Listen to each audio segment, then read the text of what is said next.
Donc nous sommes toujours au congrès FEPRABEL. Je suis à côté de Marie Kentros, récente porte-parole de FEPRABEL. Et nous avons la chance ensemble de recevoir Christine Jean, qui elle aussi vient d'arriver à la tête, elle, de Brocom, en tant que directrice générale. Et donc on est très content d'aborder avec elle un peu ses projets. Ce qu'elle compte à amener comme touche au profit de Brocom et surtout des courtiers membres. Mais évidemment, en toute logique, et comme on le fait toujours dans ce podcast, Christine, je vais te proposer de te présenter. Dis-nous un peu, qui es-tu, Christine Jean ? Mais d'abord, merci de me donner l'opportunité de pouvoir effectivement un peu échanger avec toi et avec Marie. Alors, Christine, qui est-elle ? En fait, elle est publicitaire à la base. Donc moi, j'ai démarré ma carrière en agence de pub. J'ai fait ça pendant une vingtaine d'années, avec toujours une grande fascination pour l'aspect média, je dirais, du métier. Donc vraiment l'architecture des campagnes, etc. Ce que j'ai eu l'occasion de faire en agence média, où là, j'étais responsable de clientèle et je conseillais les clients sur leur stratégie globale, donc à la fois dans les médias traditionnels, mais aussi dans le digital, qui a commencé à énormément se développer. À ce moment-là, je n'avais pas du tout anticipé que j'allais ensuite travailler dans le secteur de l'assurance, mais une opportunité s'est offerte chez AG. Okay. À une époque où le CEO avait cette vision de créer vraiment une image de marque différenciante pour AG par rapport à la concurrence. Et donc, on a à ce moment-là développé toute une stratégie de communication externe qui était tout à fait neuve pour la marque à l'époque. Et on a développé aussi la présence digitale, la visibilité dans les médias sociaux, aussi une autre dimension qui est aussi entre-temps devenue extrêmement importante, c'est comment déployer les employés comme ambassadeurs de la marque aussi au sein de leur propre communauté. Donc tout ça on a mis en place en fait à ce moment-là. Ensuite, j'ai eu envie, parce que c'était une dimension assez corporate du business, j'ai eu envie de voir aussi comment ça se passait quand on était plus en charge de campagnes à finalité commerciale, où il fallait vraiment que le résultat des efforts génère des nouveaux contrats ou génère de l'upselling, etc. Et j'ai eu cette opportunité en devenant responsable marketing et communication chez Corona Direct. Je suis arrivée chez Corona Direct au moment où la décision de faire l'intégration à Belfius a été mise en œuvre. Et donc, du coup, j'ai fait 2 changements pour le prix d'un. Et donc, j'ai participé au lancement de Belfius Direct sur le marché. Et donc, quelque part, ce sont 2 expériences très complémentaires, en tout cas en ce qui concerne l'assurance, à la fois un volet image et à la fois un volet très activant, donc qui est vraiment de la génération de leads, de conversion, etc.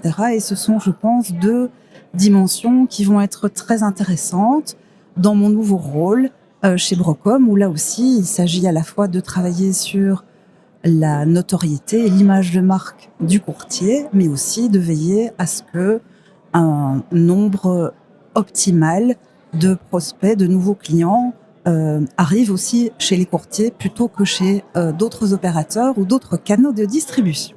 On en sait un petit peu plus sur le parcours professionnel de Christine Jean, mais peut-être que certaines personnes qui nous écoutent ne savent pas ce que c'est que Brocom en fait. Si tu peux nous l'expliquer en quelques mots. Alors Brocom, c'est en fait une plateforme qui a été mise en place grâce à l'association de 2 grands types de partenaires dans le monde de l'assurance et du courtage, à la fois les fédérations des courtiers, donc il y a une fédération principale en francophone et aussi une fédération principale en Flandre. Les 2 se sont associés aux compagnies d'assurance qui utilisent le canal du courtage pour distribuer leurs produits. Et donc, ensemble, ils ont décidé de mettre des moyens en commun pour pouvoir promouvoir l'image du courtier et du métier du courtage en général. Donc, au-delà des communications à caractère commercial et spécifique à chaque compagnie ou à chaque courtier. Donc, c'est vraiment, je dirais, l'agence interne au service de tous les courtiers membres de Brocom, évidemment, en Belgique. Oui, Brocom, c'est quand même un outil assez exceptionnel. Dans le monde, je pense que ça n'existe pas. Il n'y a que en Belgique. Oui, je crois qu'il est unique, qu'on tout à a fait. ce genre d'outils. Et, je vais le dire quand même, je pense que tous les courtiers, voire même les agents, parce qu'ils sont plus nombreux dans les autres pays européens, nous envient un petit peu Brocom. Mais en fait, c'est ça, c'est comme dans le monde, c'est comme dans la nature, c'est la force d'un écosystème. C'est-à-dire qu'on rassemble, on met en commun des moyens avec des expertises différentes et tout ça rend le système plus fort, plus durable. Et c'est ça qui crée vraiment une vraie valeur ajoutée qui est effectivement unique. Et donc, je suis très fière de reprendre le flambeau pour essayer de encore aller plus loin, pour encore mieux promouvoir et mettre en valeur le courtier. À un moment, pardon, Non, je te laisse. À un moment pas décisif, mais quand même symbolique, puisque cette année, Brocom a 30 ans. 30 ans. Ah ben moi, je n'ai pas tout appris sur le fonctionnement de Brocom, ça je connaissais quand même, mais l'histoire, je savais pas que c'était à ce point-là. Ça nous permet de faire la transition justement sur les projets. Annie Courbet nous a parlé du bilan et donc il y a eu beaucoup de travail, notamment sur le parcours client, le courtier figital. Hein. On va évidemment parler un peu de digital. Tu nous as parlé de ton expérience dans d'autres sociétés ou compagnies auparavant. Moi, il y a des choses qui m'ont marqué. Donc moi, en tant qu'avocat qui pratique le droit des assurances et qui travaille beaucoup avec des courtiers, donc je vois quand même passer beaucoup de choses. Quand j'essaie de prendre un peu de distance, je trouve qu'il y a quelque chose qui a en tout cas été bien réussi. Parmi bien d'autres, c'est vraiment de travailler, tu en as parlé, sur cette notoriété et donc notamment sur l'image du courtier en tant que conseiller, en tant qu'expert qui est présent aux côtés de son assuré. Et c'est pas du blabla marketing pour essayer d'amener une image qui n'est pas réelle. C'est la réalité du terrain, mais c'est important, je trouve, de marteler, de taper sur le clou. Et donc, j'imagine que tu souhaites aller encore plus loin. Avec des pistes de travail qui, je suppose, sont déjà sur la table. Alors, la notoriété, ça reste la base. C'est vraiment l'élément fondamental. Quand on est loin des yeux, on est loin du cœur. Donc, il faut absolument toujours maintenir un niveau de visibilité, ce qui reste un challenge parce que le monde qui entoure les courtiers, et spécifiquement en termes de communication, est de plus en plus encombré. Donc on voit que beaucoup d'acteurs dépensent de plus en plus de moyens pour essayer d'avoir ce qu'on appelle une part de voix dans l'esprit des consommateurs. Donc ça reste essentiel de continuer à entretenir la visibilité. C'est un peu comme le sport. C'est pas parce qu'on en fait beaucoup pendant un moment et puis qu'on n'en fait plus que on va garder le niveau qu'on avait à la fin de la première période d'effort. Donc c'est vraiment une couche en continu sur laquelle on doit absolument continuer à travailler. Et donc poursuivre cet axe-là, c'est fondamental. Cette notoriété, cette visibilité, elle devient aussi de plus en plus complexe parce que autant il y a 50 ans, les familles se réunissaient à 18h tous ensemble dans le salon pour regarder ensemble le journal. Aujourd'hui, chacun au sein de sa famille a ses propres habitudes de consommation des médias. Donc on est dans un monde extrêmement fragmenté et c'est aussi très très difficile de pouvoir être présent sur l'ensemble des médias à tous les moments. Donc en termes de stratégie, de moyens, il faut vraiment essayer d'être malin. C'était plus facile quand tout le monde regardait la publicité avant le jardin extraordinaire le dimanche soir, tout le monde assis dans le salon. Voilà, tout à fait. Donc aujourd'hui, on est dans un autre monde. Tout le monde a ses propres canaux de prédilection et en plus, beaucoup font deux choses en même temps. Donc on regarde la télé et on est sur son smartphone. Donc on a un défi par rapport à l'attention à conquérir qui est très très important. Donc ça, c'est un axe sur lequel il faut continuer à travailler. Donc tout commence par la notoriété. Ensuite, pour arriver au final à générer l'action, pour faire en sorte que des clients qui n'ont pas encore de courtier, parce que il y en a encore, et certainement au sein de la nouvelle génération, qui ne sait pas forcément ce qu'est un courtier, qu'est-ce qu'un courtier peut apporter par rapport à un site web ou peut-être qu'en 6 clics, on arrive à acquérir ou à acheter le même produit. Donc là aussi, il y a un travail sur l'image qu'il faut continuer à nourrir pour pouvoir ensuite générer des leads, Et donc ça, il faut aussi continuer à faire. Et alors par rapport à l'image, ce qu'on oublie souvent, c'est que, et c'est ce que Monsieur Yankovici rappelait encore ce matin dans son keynote, c'est que l'être humain est fondamentalement paresseux. Et donc, comme il est paresseux, il a deux parties dans son cerveau. Il a un cerveau analytique qui a besoin de processer l'information pour comprendre les choses. Et puis, il y a une autre partie du cerveau qui est vraiment la partie liée à l'instinct, aux émotions. Et l'être humain, il va toujours privilégier l'utilisation de cette partie-là du cerveau pour prendre une décision. Et donc, ce que nous, on doit faire au niveau de la communication, c'est d'avoir, en ayant suffisamment nourri la partie analytique, surtout travailler sur la partie liée aux émotions pour que cette préférence, cette envie de faire confiance soit la plus forte et la plus automatique possible. Et donc, je dirais qu'un deuxième aspect sur lequel je crois qu'on doit continuer à travailler, et je vais essayer d'aborder ça avec des pistes nouvelles, c'est sur cette dimension émotionnelle. Donc, d'essayer beaucoup plus de travailler sur le cœur et le ressenti, plus que sur la raison et l'expertise qui sont très importantes, mais l'un ne va pas aller sans l'autre. Et si tu parles de toucher notamment les plus jeunes, c'est évidemment un défi. On se rend compte que, comme tu le disais, ils ne consomment pas les mêmes médias, ils ne les consomment pas au même rythme, ils ne les consomment pas aux mêmes endroits. Est-ce que, si je suis caricatural, ça implique que nécessairement il faut des campagnes très courtes sur TikTok ou ce genre de choses, ou est-ce qu'il y a moyen de parvenir à trouver une forme de communication plus ou moins mainstream, c'est-à-dire de toucher un peu tout le monde sans être dans la caricature? On va aller toucher les plus de 35, 40, 50 ans sur Facebook et les tout jeunes sur TikTok. C'est évidemment des projets qui vont devoir être travaillés, discutés, brainstormés en interne, Oui. mais à ce stade-ci, comme ça, à froid, si je puis dire, qu'est-ce que tu penses? Alors moi, ce que je pense, c'est qu'on doit réussir à créer de l'engagement. Donc il faut que la jeune génération se sente concernée et ait l'impression que son interlocuteur en matière de produits d'assurance lui ressemble. Et qu'il y ait vraiment cette connexion émotionnelle entre les deux. Alors, les moyens souvent dépendent de l'idée. Donc, c'est difficile de dire « Ah oui, non, c'est absolument sur TikTok » ou « C'est absolument pas sur TikTok ». Non, ça va fort dépendre de l'idée créative qu'on va utiliser.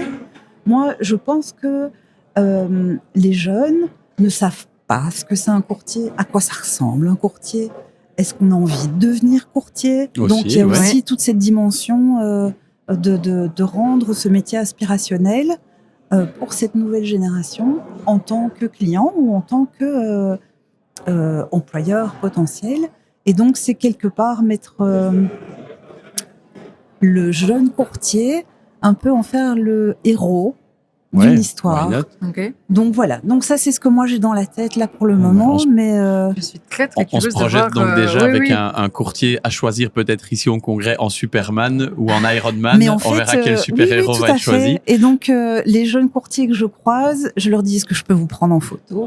C'est pas que je suis spécialement intéressée par les jeunes courtiers, mais c'est vraiment un accent sur lequel j'ai vraiment envie qu'on vienne avec une initiative qui n'est pas encore ni développée, ni concertée, ni validée. Donc, je ne vais pas vous dire, voilà, on va faire ça parce que mais il y a encore tout ce travail-là. Mais c'est un formidable teasing parce qu'on voit quand même une direction et ça donne un peu l'eau à la bouche. Donc, beau teasing. Oui, ça a l'air d'être vraiment pleine de projets. Et je pense que, tous les deux, voilà. Et je pense que si on met en valeur les jeunes, ça peut aussi parler. Donc ce ne sera pas Patrick jeune. Cowert en slip de Superman. Non, ok. Non, on lui en parlera tout à l'heure. Ça ne plairait pas aux jeunes, tu penses?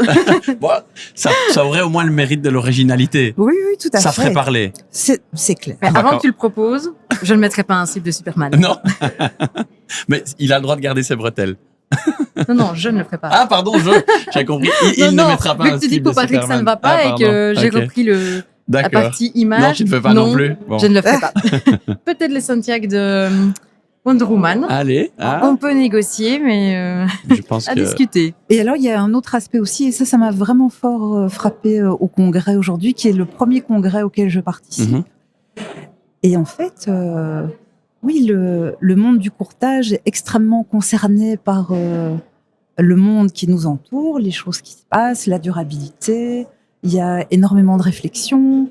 Et en fait, ça, c'est quelque chose que j'ai découvert quand j'y suis tombée il y a quelques années. Le monde de l'assurance est un monde passionnant. Et je pense que là-dessus aussi, on peut davantage, à travers le courtier, en faire la démonstration dans nos efforts de communication. J'allais dire que ça permet un peu de faire le lien avec l'autre excellent podcast, celui de Feprabel Brocom, Les temps changent. Et je pense que Feprabel a aussi essayé un peu de faire aujourd'hui avec ses intervenants qui viennent un petit peu bousculer malgré tout, mais démontrer à quel point les temps changent et essayer d'attirer l'attention sur les enjeux qui se présentent à nous. Donc, tout ça est bien cohérent. Oui, puis avant de travailler dans l'assurance, pour moi, prendre une assurance, ça n'avait pas d'intérêt. Donc ça, c'est vrai que c'est aussi quelque chose sur lequel il faut travailler. Bon, j'avais une assurance auto parce que c'est obligatoire. C'est vrai. Mais prendre une épargne pension, quand mon courtier m'a parlé de ça, je me suis vraiment dit, quoi elle vient. Et puis je suis arrivée chez Feprabel, j'ai une épargne pension et je téléphone régulièrement à mon courtier pour lui demander, voilà, maintenant je suis dans telle situation, il se passe ça, ça, ça et ça.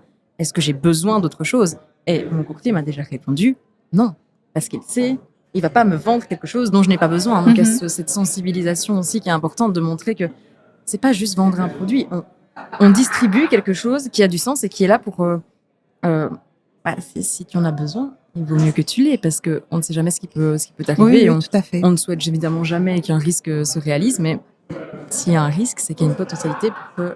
Mais c'est vrai ce que tu dis, et le jeune ne va sans doute pas plus loin que l'assurance obligatoire, et en réalité elles sont très rares. Il y a l'assurance auto, même l'incendie n'est pas obligatoire, c'est parce qu'elle est imposée par la banque qu'elle est généralisée, mais sinon elle n'est pas obligatoire. Donc c'est vrai que ce travail du courtier, on y revient, d'analyse de besoins, c'est les mots qui doivent rester: confiance, expertise, conseil.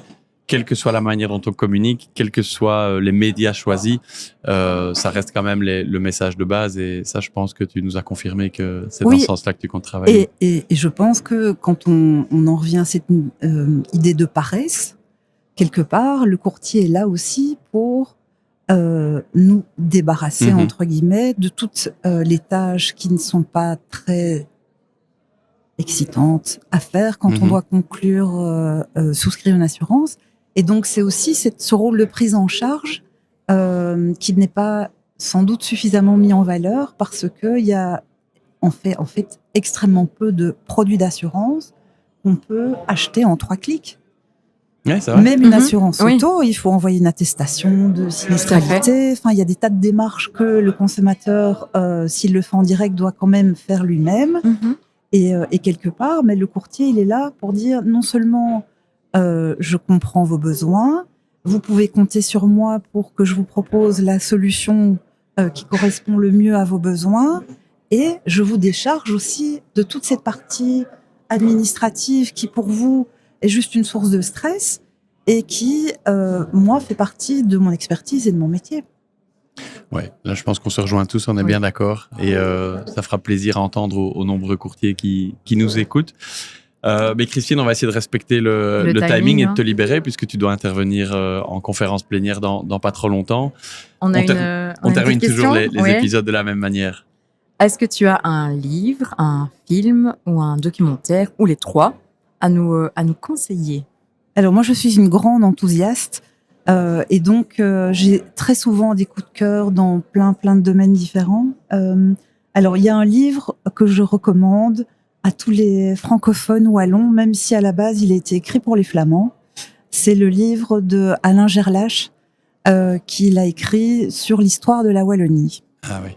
Et c'est un livre qui est fantastique parce que ça nous remet un peu en perspective qui nous sommes et qui, quelque part, fait ressurgir des éléments de notre histoire qu'on a complètement perdus de vue. On y apprend des anecdotes très intéressantes sur notre monde politique. Je pense que maintenant, entre-temps, il est sorti en français, mais je sais qu'à la base, il n'a été écrit qu'en néerlandais, et c'était pour un peu démystifier tous les préjugés que les Flamands peuvent avoir sur les Wallons. Et donc ça, c'est vraiment un livre que je vous recommande maintenant, certainement en période préélectorale. Oui, j'allais dire, c'est le bon moment Tout à pour se fait. plonger dans Oui, ce oui, type tout à fait. d'ouvrage. Oui, tout Ça à va nous fait. faire pas mal de lectures avec toutes ces recommandations. il y a- Oui, il faudra faire la liste. Il faudra hein. faire Oui, la il liste, faudra mais faire la bien liste. sûr, cet ouvrage d'Alain Gerlache sera mentionné dans la description de l'épisode pour faciliter évidemment la recherche pour les auditeurs. Toute dernière question pour toi, Christine, toujours un peu dans le même esprit de partage de connaissances ou en tout cas de ressources. Là, c'est plutôt le partage d'une personne. Je m'explique. L'idée de te demander un invité que tu pourrais nous recommander pour un prochain enregistrement d'un épisode de ce podcast La franchise en prime, qu'il soit du monde de l'assurance ou en dehors, quelqu'un que tu juges apte, entre guillemets, à nous partager quelque chose d'intéressant. Mais on a aussi souvent entendu parler pendant ce congrès de l'hypothèse de la création d'un nouveau ministère, le ministère de la gestion des risques. Et je pense que ce serait très intéressant d'avoir dans un podcast les ministres en charge des différentes thématiques pour lesquelles le rôle de l'assurance est majeur. Donc évidemment tout ce qui a lieu, tout ce qui a trait à l'environnement, à l'énergie, mais aussi la santé, les pensions. Enfin, donc ça en fait déjà une batterie, mais donc ce serait intéressant d'avoir un podcast où on les réunit pour aussi un peu qu'ils dévoilent leur carte dans un contexte à nouveau préélectoral. Mais écoute, là, tu T'as nous beaucoup proposes... de boulot là. Hein. Mais là, c'est pas mal parce que je ne sais pas si les ministres ou candidats stratégiques refuseraient une forme de débat préélectoral sur l'assurance et la gestion des risques. Donc là, tu me lances un fameux défi, mais s'il est lancé de ta part, il y a peut-être une chance que ça se mette en place. Donc écoute, beau défi, on va tenter le coup. Eh ben voilà. Il reste 2 mois, c'est jouable. Parfait. Merci beaucoup Christine. En tout cas, on a hâte de te voir sur scène. Malheureusement pour nos Auditeurs. nos auditeurs, merci. Pour nos auditeurs, ils n'auront pas la chance de te voir accompagné de Annie, mais on est sûr que ça va être génial. J'espère que on se certains réjouit. de nos auditeurs auront aussi été Oui, présents bien sûr. dans la salle, Dans la salle, et qu'ils oui. ont eu Mais on aura bien plus d'auditeurs la double encore. intervention. Donc voilà. En tout cas, je vous remercie tous les deux. Merci Avec beaucoup, plaisir. Christine. Merci Christine. Merci encore.